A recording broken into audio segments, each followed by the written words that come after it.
Oh,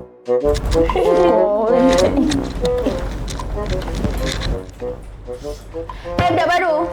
Apa kau pakai tudung ni? Kau tengok tudung kita orang ni. Ha? Cantik tau. Tengok ni, tengok ni. Ni. Mana kau dapat? Nampak kan? Cantik tak? Cantik. Tengok dia pakai.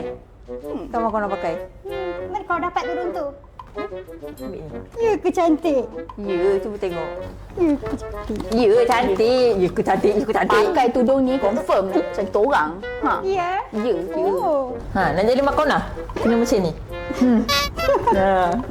Betul. Apalah kau ni ajar dia muka-muka yang barulah cantik, tapi kalau dah pakai macam tadi tu. Kau ni dah lah, jom kita pasang muka kecil. Baik. Baik. Okey tu. Benda tu tak ada apa-apa. Tapi bila kita terlalu main benda tu macam benda tu hidup. Rasa macam benda tu hidup tau. Dia macam dah sebati dengan kita pun dah.